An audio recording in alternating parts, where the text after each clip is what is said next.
Ayoubawan les amis, aujourd'hui 95e jour de l'aventure réveil à Ella. Nous sommes toujours dans notre joli chalet. C'est l'heure du petit déjeuner. On vient de se faire servir un petit déjeuner là sur la terrasse du chalet. C'est vraiment très agréable. Copieux petit déjeuner avec pas mal de fruits, des pancakes. Ça a l'air pas mal du tout. Alors aujourd'hui nous quittons Ella, nous prenons la direction de Candie. Alors c'est pas à côté, il y a quand même une petite distance pour y aller et nous avons décidé d'y aller en train. C'est l'un des plus beaux trajets en train de tout le pays, mais ça fait quand même quelques heures de train, hein. On part ce matin normalement à 9h30 et je crois qu'on arrive vers 16h à Candie, donc on va passer une bonne partie de la journée dans le train, mais comme c'est très joli, j'ai décidé de filmer aujourd'hui et de faire une vidéo. On devrait passer à travers de très jolis paysages. Voilà, c'est parti pour une nouvelle journée direction Candie.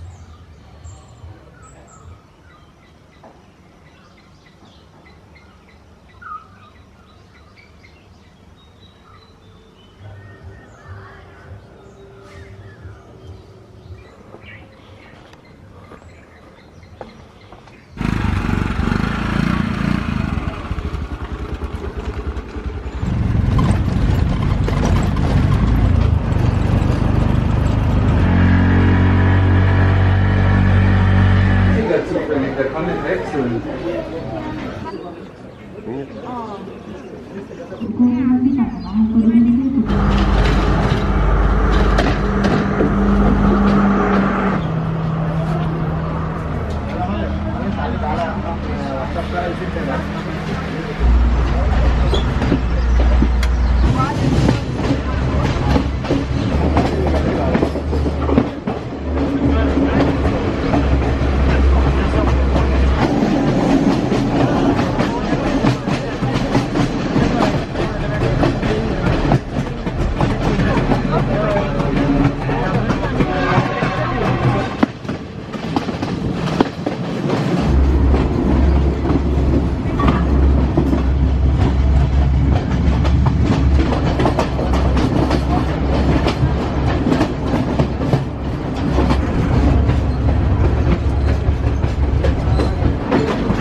Ayoubawan Madeleine? Oui, alors, Salut, comment ça va? ça va, merci. La forme? Oui, Ça se passe comment le trajet en train? super intéressant, super beau, C'est un peu blindé hein, le train, hein. Les paysages hein, sont vraiment magnifiques hein. magnifique. Et je reste ici avec les... Avec les enfants? Oui, ça va. Ouais, moi je bouge un petit peu, j'essaye un coup à droite, un coup à gauche pour profiter un maximum des paysages. Bah écoute, merci beaucoup Madeleine pour ta participation, ça fait plaisir. Ça va. À bientôt. À bientôt. Merci, ciao. au revoir. Thank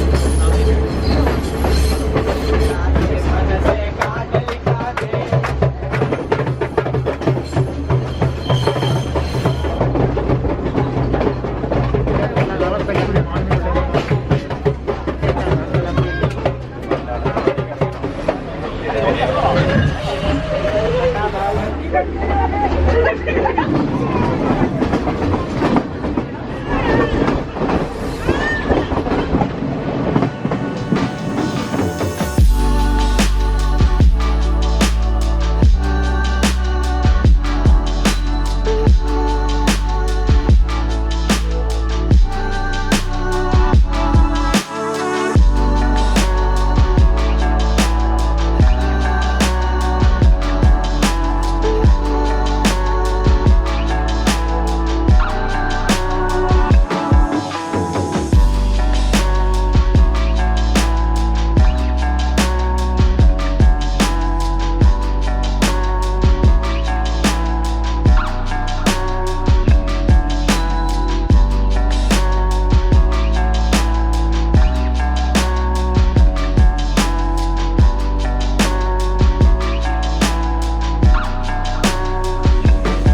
Bienvenue à Candy.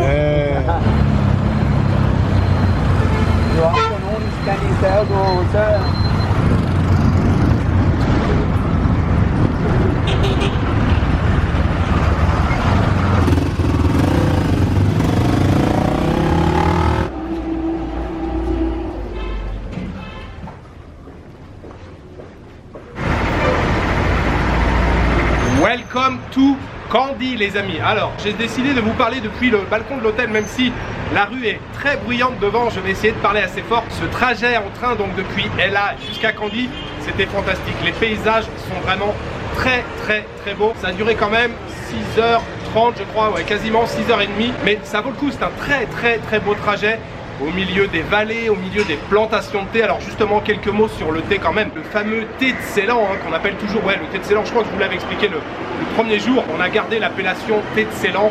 Probablement que c'est un peu plus vendeur, même si le Sri Lanka s'appelle comme ça depuis 1972. Avant c'était Ceylan. Le Sri Lanka est le 4e plus gros producteur de thé au monde, avec en 2021 quasiment 300 000 tonnes de thé. Ça représente à peu près 17% de la production mondiale. Le premier producteur de thé au monde, bien sûr, c'est la Chine. On a ensuite l'Inde. En 3e position, on a le Kenya. Et donc en 4e position, le Sri Lanka. Le thé a été introduit ici dans le pays par les Anglais en 1867, il me semble. Et c'est vrai que depuis, les Sri Lankais sont devenus experts dans la production de thé. Il faut savoir qu'avant l'introduction de la culture du thé ici au Sri Lanka, il y avait du café partout. Mais en 1869, il y a un parasite qui a ravagé toutes les plantations de café et les Anglais par la suite ont développé donc la culture du thé. Voilà pour les quelques informations sur la production de thé ici au Sri Lanka. Sinon, Kandy, la ville où nous sommes maintenant, c'est une ville assez importante ici au Sri Lanka et il y a vraiment un site très touristique ici, un site incontournable quand on vient à Kandy que je vais aller visiter juste après puisque Madeleine, je crois, encore pas mal de travail. C'est le fameux temple de la dent. Donc c'est le programme pour cette fin d'après-midi. Il est un petit peu plus de 16h maintenant. On va se poser ici là vite fait à l'hôtel. Je vais vous montrer la chambre. L'hôtel s'appelle Kanda City Hotel. On paye 28 ou 29 € la nuit. On est vraiment dans le centre de Kandy. Et puis après voilà, on va aller visiter, enfin je vais aller visiter le fameux temple de la dent. Donc cette chambre, nous avons un très grand lit double ici, table de nuit de chaque côté, un frigo, une armoire, une télévision, un bureau pour travailler et le petit balcon où je vous ai parlé avec une jolie vue sur l'église du quartier. Une salle de bain ici, lavabo, la douche et les toilettes ici.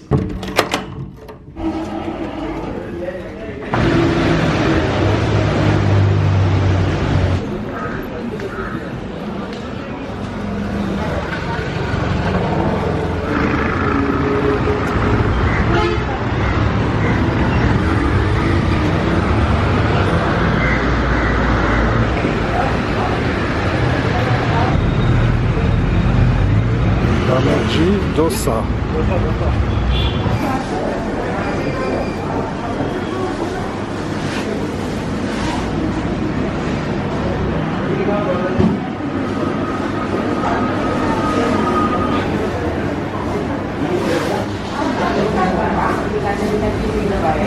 Regarde la beauté de ce dosa. Jules, tu veux commander quoi? J'ai commandé un cheese onion masala dosa avec à côté là le chutney à la noix de coco, le sambal ici un peu relevé et puis on a des chana, quelques pois chiches à côté là. Ça a l'air pas mal du tout et la première bouchée déjà là avec le chutney à la noix de coco, ça envoie du lourd. De ton côté? La même. Je crois que c'est la même chose hein. Ouais. Mais sans masala, c'est ça? Sans masala. Juste cheese onion. Je risque pas les piquer. Bon appétit Madeleine. Merci.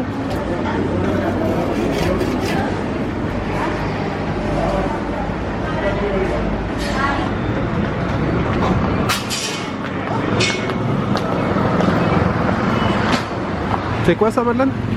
C'est une cake ball Cake ball. et une sponge cake. Which one is for me? Pour toi, c'est les deux pour moi. Ah, les deux sont pour toi.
Alors, je suis de retour sur le balcon, il y a un petit peu moins de circulation, j'ai besoin, je pense, de parler un petit peu moins fort maintenant. Alors, la visite de ce fameux temple de la dent ici à Kandy, je vous l'ai dit, hein, c'est l'un des endroits les plus sacrés de Kandy, voire même du Sri Lanka. Il y a un ticket d'entrée de 2000 roupies, ce qui fait à peu près dans les 10 euros. J'aurais dû vous donner quelques informations avant de faire la visite, mais en fait je me suis lancé dans la visite et il y avait énormément de monde à l'intérieur, hein. C'est un endroit très touristique et en plus tous les soirs il y a une puja, enfin il y en a très tôt le matin, je crois dans la journée, et puis une le soir vers 18h30, donc une puja, une cérémonie religieuse. Donc il y a beaucoup de groupes de touristes qui viennent visiter le temple à ce moment-là. C'était plein.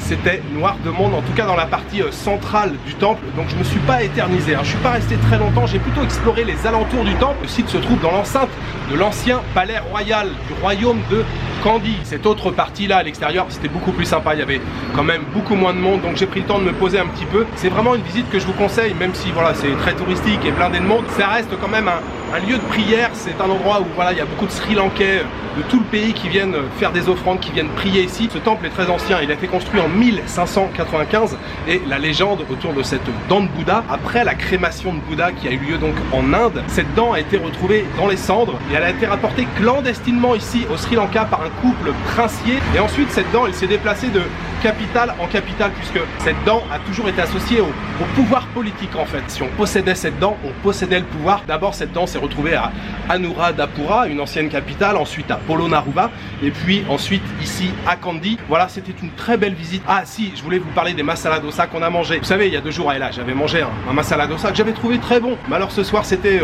encore un autre niveau. C'était très très haut au niveau de la qualité et du goût. On a payé au total 1700 et quelques, avec 2 jus de citron qui étaient aussi excellents, environ dans les 7,50 €.